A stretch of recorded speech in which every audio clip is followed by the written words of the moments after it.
اعوذ باللہ من الشیطان الرجیم بسم اللہ الرحمن الرحیم وبہ نستعین وصلی اللہ علی سیدنا محمد وآلہ الطاہرین ولعنۃ اللہ علی اعدائہم اجمعین من الآن الی قیام یوم الدین۔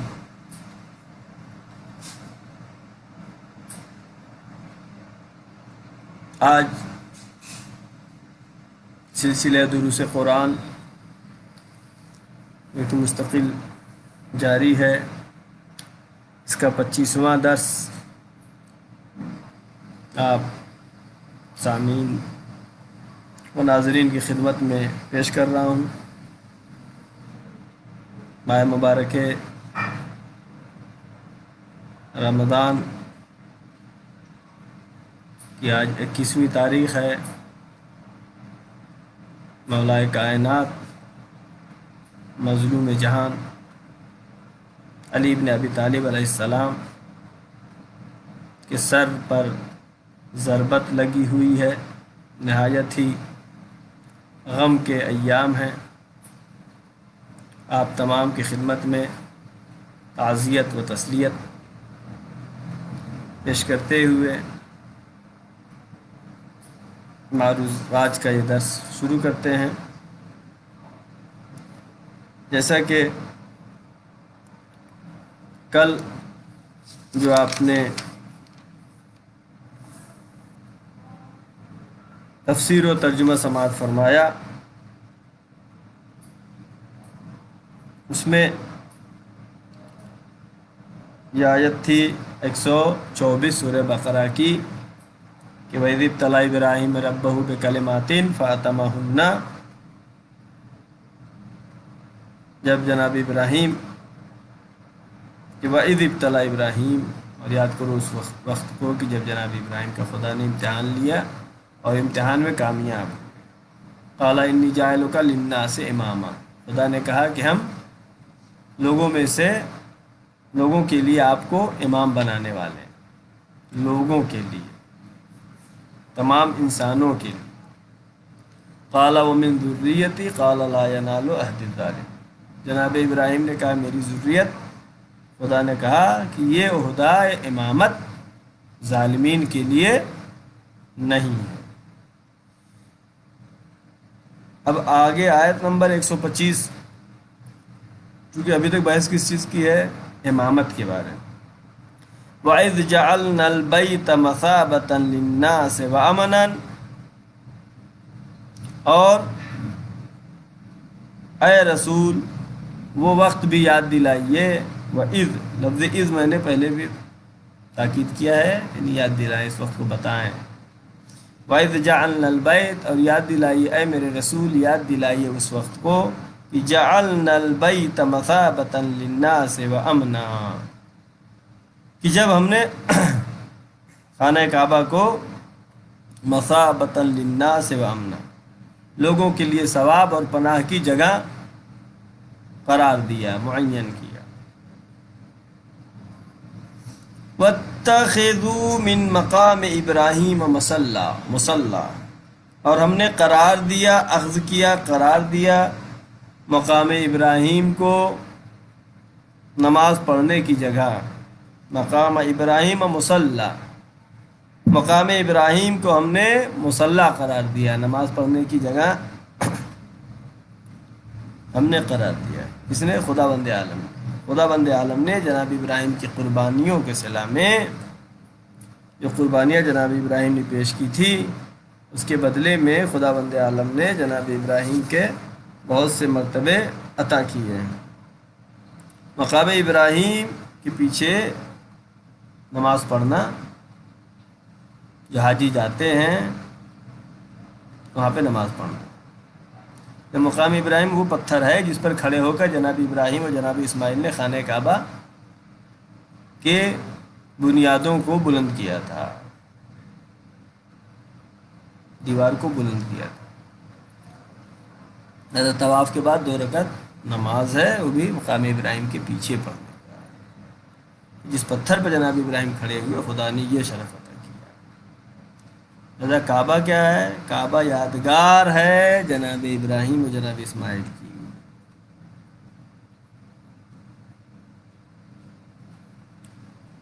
کعبے کے لیے خدا نے کیا کہا؟ بیتی، کعبہ میرا گھر ہے۔ ماہ مبارک رمضان کے لیے کیا کہا؟ شہر و رمضان، اللہ کا مہینہ ہے۔ یہ سب کیوں ہے؟ گھر خدا کا کیا مطلب؟ جو کچھ بھی کائنات میں ہے سب خدا کا ہے، لیکن جب خدا اپنی طرف نسبت دیتا ہے تو اس کا مطلب یہ ہے کہ اس جگہ کی منزلت، اس کا مقام بلند کرنے کے لیے خدا بند عالم نے اپنی طرف نسبت دی ہے۔ شہر اللہ، اللہ کا مہینہ۔ بیتی اس جعلنا البیت، خدا کہہ رہا ہے ہم نے قرار دیا، بعد میں آتا ہے بیتی یعنی میرا گھر۔ تو نسبت اگر دے رہا ہے خدا بند عالم کسی چیز کو اپنی طرف، میرے خلیفہ، تو اس نسبت کی وجہ سے اس چیز کا مقام و منزلت عظیم اور بلند ہوتا ہے۔ جناب ابراہیم کے لیے خدا نے کہا ملت ابی کا ابراہیم، اب تمہارے ابراہیم تمہارے باپ ہیں۔ جناب ابراہیم کی عظمت کو خدا نے اجاگر کیا ہے، کیونکہ جناب امتحان نے ہر طرح کا امتحان دیا ہے، لہذا خدا بند عالم نے ماں باپ، بیٹوں سے، زوجہ سے جدا ہو جانا، جا کر کے ہے ربنا انی من ذریتی بواد غیر ذی زرع، پروردگارہ میں نے اپنی ذریت کو، ربنا انی اسکنت من ذریت بواد غیر ذی زرع، بچوں کو لے جا کر کے بیابان میں چھوڑ دیا۔ یہ خود جو ہے بہت عظیم قربانی جناب ابراہیم نے دیا، لہذا خدا بند عالم نے نتخذ مقام ابراہیم مصلی، مقام ابراہیم کو مصلی قرار دیا، جائے عبادت قرار دیا۔ وَعَهِدْنَا إِلَىٰ إِبْرَاهِيمَ وَإِسْمَاعِيلَ، خدا بند عالم کہہ رہا ہے کہ ہم نے عہد لیا، عہد و پیمان لیا ابراہیم اور اسماعیل سے۔ کس چیز کا وعدہ اور عہد لیا خدا نے؟ ان طہر بیتی، کہ میرے گھر کو پاک و پاکیزہ رکھیں۔ خانہ کعبہ کو پاک کرنے کے لیے خدا بند عالم نے جناب ابراہیم جیسے اولو العزم پیغمبر کو منتخب کیا، لہذا طہارت خانہ خدا، طہارت مسجد کی طرف ہم کو اس لحاظ سے زیادہ توجہ دینا چاہیے، عظیم کام ہے۔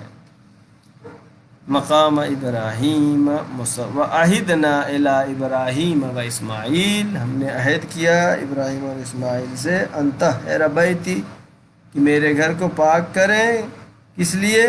للطائفین والعاکفین والرکع السجود، طواف کرنے والوں کے لیے، اعتکاف کرنے والوں کے لیے، رکوع و سجدہ کرنے والوں کے لیے۔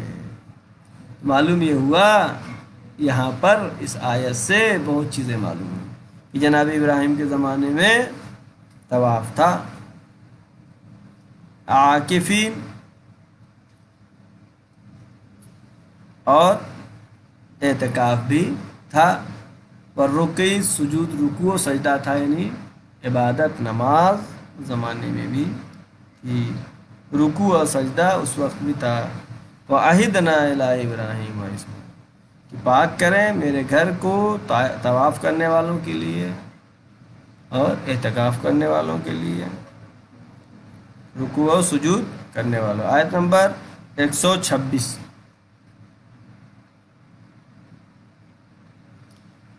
وَإِذْ قَالَ إِبْرَاهِيمُ رَبِّ اجْعَلْ هَٰذَا بَلَدًا آمِنًا وَارْزُقْ أَهْلَهُ مِنَ الثَّمَرَاتِ، اور جب جناب ابراہیم نے کہا،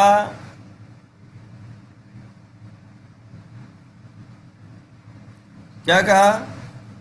وَإِذْ قَالَ، اور میرے رسول اس وقت کو بھی یاد دلائیے، ان لوگوں کو بتائیے، ابراہیم نے علیہ السلام نے کہا کہ رب اجعل ھذا بلدا آمنا، پروردگارہ اس شہر کو، مکے کو امن و امان کا شہر قرار دے، وارزق اہلہ من الثمرات، من آمن منہم باللہ والیوم الآخر، مکان کے لحاظ سے امن کی جگہ قرار دے، رزق کے لحاظ سے وارزق آلہ من الثمرات، بہترین غذائیں، پھل و فروٹ، اناج، نعمتیں، ثمر مانے پھل ہوتا ہے اسے، پھل کھانے۔ من آمن منہم باللہ، کس کے لیے جناب ابراہیم نے دعا کیا کہ یہ پھل وغیرہ عطا کر، رزق عطا کر اور امن و سکون عطا کر، کس کے لیے کہا؟ من آمن منہم باللہ، وہ لوگ جو ان میں سے ہوں اور اللہ پر ایمان رکھتے ہوں، جو اللہ پر ایمان رکھنے والے ہوں، والآخرہ، اور آخرت پر ایمان رکھنے والے ہوں، ان کو نعمتیں عطا فرما۔ قال، خدا بند عالم نے کہا، خدا کون ہے؟ الرحمن الرحیم۔ قال ومن کفر فامتعه قلیلا ثم اضطره الى عذاب النار وبئس المصیر۔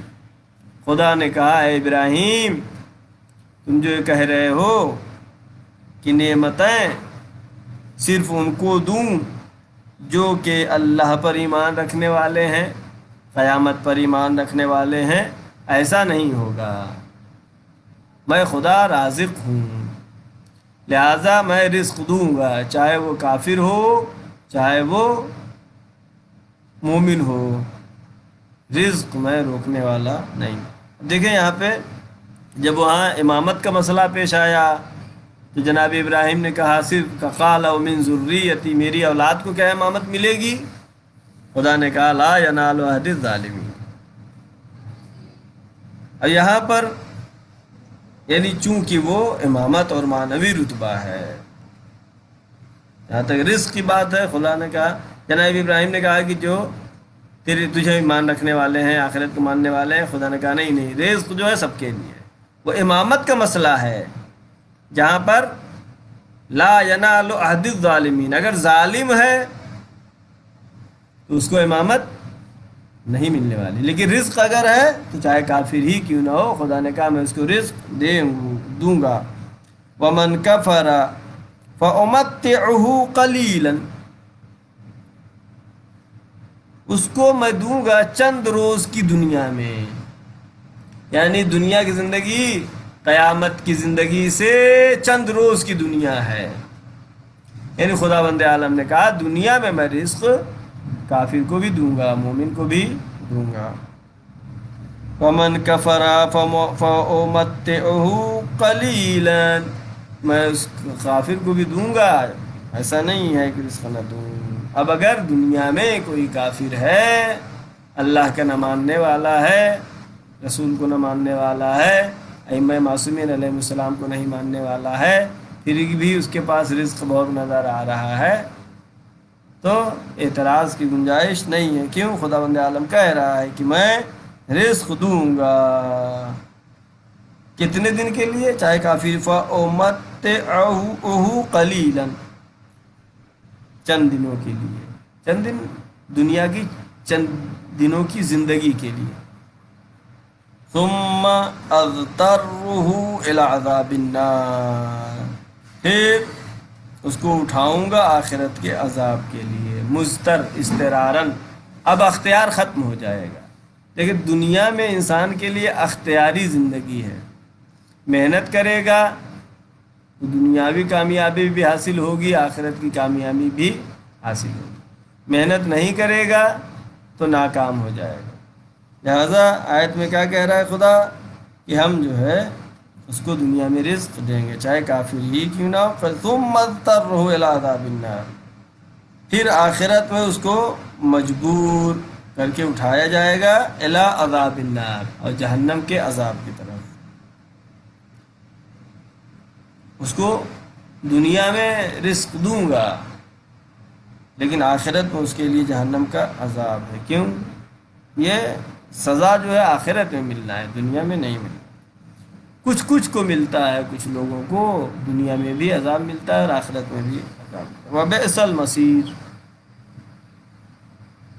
کیونکہ جہنم جو ہے عذاب نار جو ہے بئس المصیر، کتنی بری جگہ ہے، بہت بری جگہ، اس کو خدا بری جگہ کہہ رہا ہو، سخت جگہ۔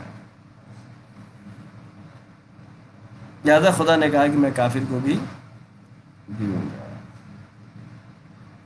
اب آیت نمبر 127، وَإِذْ يَرْفَعُ إِبْرَاهِيمَ الْقَوَاعِدَ مِنَ الْبَيْتِ، اور جب بلند کیا ابراہیم علیہ السلام نے قواعد من البیت، خانہ کعبہ کی بنیادوں کو، و اسماعیل، اور جناب اسماعیل نے، دونوں نے مل کے بلند کیا۔ معلوم یہ ہوا اس آیت میں ایک نقطے کی طرف واضح ہے، وَإِذْ يَرْفَعُ إِبْرَاهِيمَ الْقَوَاعِدَ، بلند کیا یعنی کہ خانہ کعبہ کی بنیاد پہلے سے تھی، وہ بنیاد کو بلند کیا، یعنی خانہ کعبہ جو ہے جب سے زمین ہے، اول بیت وضع للناس، وہ پہلا گھر ہے، خانہ کعبہ زمین کا پہلا گھر ہے، وضع للناس، جو معین کیا گیا لوگوں کے لیے۔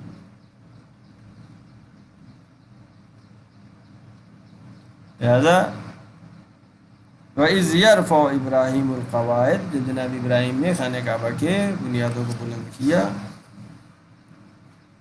وہ اسماعیل، اور جناب اسماعیل نے تو اس وقت کیا کہا، ربنا تقبل منا انک انت السمیع العلیم، اے میرے پروردگار ہم سے اس جو ہم کام کو انجام دے رہے، تقبل منا، اس کو قبول فرما کہ تو سمیع بھی ہے، انک انت السمیع علیم، تو سمیع بھی ہے اور علیم بھی ہے۔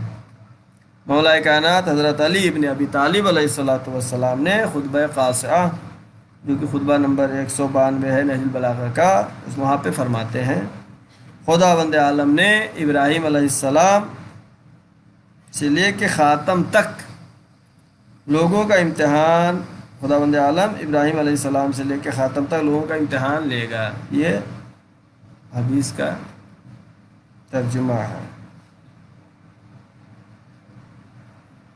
یہ تو بغیر امتحان کے کسی کا کوئی مقام و مرتبہ عظمت ملنے والی نہیں ہے، لیکن اہم بات یہ ہے کہ جب بھی انسان امتحان دیتا ہے اس کو کہنا چاہیے ربنا تقبل منا، اے میرے اللہ ہمارے اس عمل کو قبول فرما۔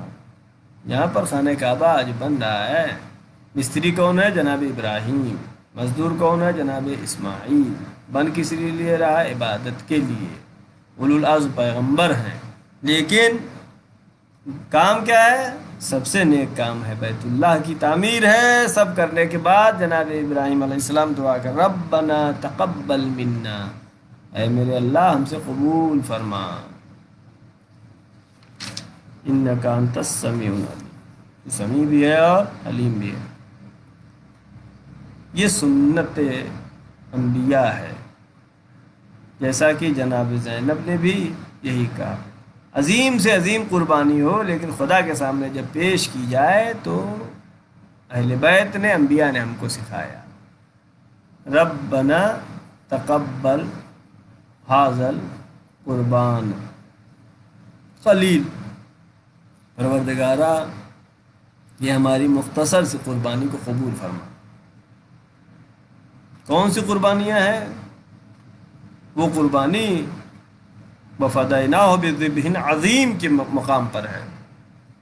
جناب اسماعیل چاقو کے نیچے گئے، چھری کے نیچے گئے، چھری چلی، ذبح نہیں ہوئے، تو خدا نے کہا وفدیناہ بذبح عظیم۔ جب جس نبی نے یہ قربانی دی، جناب ابراہیم نے، جب خانہ کعبہ کو تعمیر کر کے اس کی دیواروں کو بلند کر رہے ہیں تو کہہ رہے ہیں ربنا تقبل منا انک انت السمیع العلیم، تقبل منا، ہم سے قبول فرما۔ لہذا جب ذبح عظیم کی قربانی ہوئی تو جناب زینب نے بھی کہا ربنا تقبل منا ھذا القلیل، پروردگارا یہ ہماری مختصر سی قربانی کو قبول فرما۔ لہذا خدا کے سامنے کوئی بھی چیز بھی پیش کی جائے، اس کی عظمت، اس کی ذات کے سامنے وہ چیز کیا ہے؟ قلیل ہی ہے، ہمیشہ قلیل۔ اب آیت نمبر 128، ربنا وجعلنا مسلمین لک، پروردگارا ہم کو قرار دے مسلم۔ مسلم کا میں نے ترجمہ پہلے کیا تھا، مسلم مانے تسلیم ہو جانا۔ ربنا وجعلنا، ہمارے پالنے والے ہم کو قرار دے مسلمین لک، فرما بردار اپنا، تسلیم سر تسلیم۔ ومن ذریتنا امتا مسلمہ، اور میری ذریت کو امت مسلمہ بنا دے، ہمیں مسلم بنا دے، ہماری ذریت کو امت مسلمہ بنا۔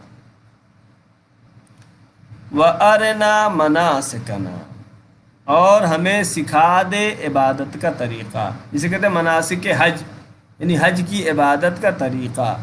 مناسک مانے عبادت۔ وَأَرِنَا مَنَاسِكَنَا، اور ہم کو سکھا دے عبادت کا طریقہ۔ وَتُبْ عَلَيْنَا، اور ہماری توبہ قبول کر لے۔ اِنَّكَ أَنْتَ التَّوَّابُ الرَّحِيمُ، تو تواب بھی ہے، بہت زیادہ توبہ کو قبول کرنے والا بھی ہے، اور رحیم بھی ہے۔ تو یہاں پر خداوند عالم سے جناب ابراہیم نے دعا کیا ہے، پالنے والے تو ہمیں اپنا فرما بردار یعنی مسلم قرار دے، اور ہماری ذریت کو بھی مسلم قرار دے۔ لہذا جو تسلیم ہے خدا کی بارگاہ میں وہی مسلم ہے، جو تسلیم نہیں ہے بارگاہ خدا میں وہ مسلم نہیں ہے، چاہے وہ جناب آدم کے زمانے سے ہو، چاہے آج کے زمانے میں بھی ہو، چاہے وہ اپنے کو یہودی کہلاتا ہو، چاہے اپنے کو عیسائی کہلاتا ہو، چاہے اپنے کو مسلمان کہلاتا ہو۔ جو تسلیم ہے خدا کے سامنے وہ مسلم ہے، اور جو تسلیم نہیں ہے وہ مسلم نہیں ہے۔ اب آیت نمبر 129،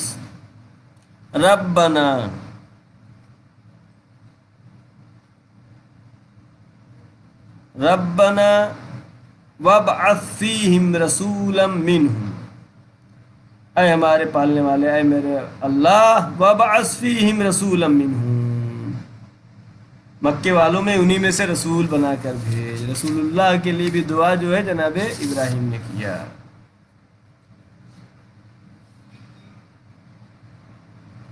رسولا منہم، انہی میں سے، مکے والوں میں ہی سے رسول بنا کر مبعوث کر۔ یتلو علیہم آیاتک، وہ رسول کیسا ہو جو کہ تلاوت کرے تیری آیتوں کا۔ سورہ جمعہ پڑھتے رہتے آپ وہاں پہ، یزکیہم ویعلمہم الکتاب والحکمہ، جو کتاب و حکمت کی تعلیم دے، جو تزکیہ کی تعلیم دے۔ یتلو علیہم آیاتک، جو تلاوت کرے تیری آیتوں کو۔ علیہم، جو ان کے اوپر تلاوت کرے تیری آیتوں کا۔ وَيُعَلِّمُهُمُ الْكِتَابَ، اور ان کو تعلیم دے کتاب کا، علم دے انہیں کتاب کا۔ اور والحکمہ، اور ان کو علم دے حکمت، کتاب و حکمت کی تعلیم دے۔ وَيُزَكِّيهِمْ، اور ان کو تزکیہ نفس بھی سکھائے۔ اِنَّكَ أَنْتَ الْعَزِيزُ الْحَكِيمُ، کہ تو ہی غالب ہے، عزیز ہے، الحکیم، اور تو ہی حکمت والا ہے، تدبیر والا ہے۔ غلبہ اگر ہے تو تیری ذات کا ہے، حکمت اگر ہے، ہر چیز میں حکمت پوشیدہ ہے تو تیری حکمت پوشیدہ ہے۔ لہذا جب بھی مستقل جو آیتیں ہم پڑھ رہے ہیں، جناب ابراہیم نے دعائیں کی ہیں۔ پہلی دعا کیا کی کہ اے میرے اللہ، مکے کو ہمارے لیے امن کی جگہ قرار دے دے۔ دوسری دعا جناب ابراہیم نے کیا کیا؟ لوگوں کو رزق دے۔ تیسری دعا کیا کیا؟ مجھے اور میری نسل کو خدا کے سامنے تسلیم قرار دے، فرمان بردار قرار دے، الاسلام هو التسلیم، مسلم قرار دے۔ چوتھی دعا کیا کیا جناب ابراہیم نے کہ میرے بعد نبی بھیج۔ جو لوگوں کو علم و تزکیہ کی دعوت دے۔ ان دعوت من ابراہیم، لہذا نبی پاک حضرت محمد مصطفیٰ صلی اللہ علیہ وآلہ وسلم نے فرمایا ان دعوت من ابی ابراہیم، میں اپنے باپ ابراہیم کی دعا کا نتیجہ ہوں، یعنی مجھے اگر اللہ نے ہدایت کے لیے بھیجا ہے تو جناب ابراہیم کی دعا کی وجہ سے ہے۔ لہذا دین حنیف ملت ابراہیم وہی ہے جس پر امت محمد قائم ہے۔ لہذا جناب ابراہیم نے دعا کیا اللہ سے، تو معلوم یہ ہوا کہ آسمانی رہبر کا ہونا جو کہ زمین اور آسمان کے درمیان ربط ہے، اتنا زیادہ اہم ہے، اتنا اساسی مسئلہ ہے کہ جناب ابراہیم اس کے لیے دعا کر رہے ہیں۔ اور یہ اتنا اساسی مسئلہ ہے کہ خداوند عالم کہہ رہا ہے لا ینال عہد الظالمین، یہ مسئلہ، یہ چیز ایسی ہے جس ظالمین تک نہیں پہنچنے والی۔ رزق دیں گے چاہے کافر ہی کیوں نہ ہو، لیکن امامت چاہے جناب ابراہیم کی نسل سے ہی کیوں نہ ہو، اس کو اگر ظالم ہے تو یہ عہدہ ملنے والا نہیں، اس کو معصوم ہونا ضروری ہے۔ لہذا کعبہ، صرف کعبہ اگر رہے اور ابراہیم نہ رہے تو کعبہ ہو جائے گا بت خانہ۔ قرآن اگر ہو، مولد میں قرآن، اہل بیت کا دامن چھوڑ دیا جائے تو پھر راہ ہدایت تک انسان نہیں پہنچ سکتا ہے۔ یعلمہم الکتاب، تعلیم دینے والا ضروری ہے۔ لہذا علم دانش وہی مفید ہے جو تعلیم و تزکیے کے ساتھ ہو۔ اگر تزکیہ نہیں ہے، اچھا کردار نہیں ہے، اچھا اخلاق نہیں ہے، تو پہلے بھی میں نے ذکر کیا علم ہوگا، لیکن اس علم کا نتیجہ انسان کی آسائش، انسان کی فلاح، انسان کے آرام کے لیے نہیں ہوگا، بلکہ اس علم کا نتیجہ کیا ہوگا؟ ایٹم بم بنے گا جو کہ انسانوں کی جان لے لینے والا ہے۔ لہذا ظرف کا پاک ہونا ضروری ہے۔ جب پاک ظرف ہوگا تو علم بھی اس میں فائدہ مند ہوگا، لیکن اگر ظرف اور برتن گندا ہے تو اس میں رکھے جانے والی چیز بھی گندی ہو جائے گی۔ لہذا علم حاصل کرنے سے پہلے ضروری ہے تزکیہ، روح کو پاک کرنا، ذہن کو پاک و صاف کرنا، اس لیے کہ اگر گندے برتن میں دودھ نکالا جائے، گندے برتن میں دودھ ابالا جائے تو دودھ کیا ہو جائے گا؟ پھٹ جائے گا، خراب ہو جائے گا۔ ضروری یہ ہے کہ برتن صاف ہو، لہذا تعلیم سے پہلے تزکیہ ضروری ہے۔ اگر تعلیم اور تزکیہ ساتھ میں ہوگا پھر انسان کامیابی کی مراحل طے کرے گا، لیکن اگر صرف علم لے کے چلے تو انسان اس علم سے نقصان دہ چیزیں بناتا ہے۔ ہماری دعا ہے پروردگارہ محمد وآل محمد کے صدقے میں یہ ایام میں ماہ مبارک رمضان ہے اور آج کا دن جو کہ غم کا دن ہے، پروردگارہ ہماری تمام طاعت و عبادات کو اس ماہ مبارک رمضان میں قبول فرما۔ پروردگارہ محمد وآل محمد کے صدقے میں، شہداء معصومین علیہ السلام کے صدقے میں ہم جو بھی تلاوت کلام اللہ کیا، پروردگارہ اس کا ترجمہ و تفسیر جو بھی ہم نے پڑھا ہے، پروردگارہ شہداء معصومین علیہ السلام کے صدقے میں اس کا ثواب ہمارے تمام مرحومین مومنین و مومنات کو اصال ثواب فرما۔ پروردگارہ شہداء معصومین علیہ السلام کے صدقے میں دنیا میں امن و شانتی و سکون عطا فرما۔ پروردگارہ محمد وآل محمد کے صدقے میں اس کورونا جیسی وبا کو جلد از جلد برطرف فرما۔ پروردگارہ محمد وآل محمد کے صدقے میں شہداء معصومین علیہ السلام کے صدقے میں معبود جو بھی پریشان حال ہے ان کی پریشانیوں کو برطرف فرما۔ معبود جو بھی مقروض ہیں ان کے قرضوں کو ادا فرما۔ پروردگارہ جو علم حاصل کر رہے ہیں ان کو علم تزکیے کے ساتھ عطا فرما تاکہ انسانیت کے لیے مفید ثابت ہو سکے۔ پروردگارہ محمد وآل محمد کے صدقے میں امام زمانہ کے ظہور میں تعجیل فرما، ہم سب کو ان کے یاور و انصار میں شمار فرما۔ وآخر الدعوانا ان الحمد للہ رب العالمین، والسلام علیکم ورحمۃ اللہ وبرکاتہ۔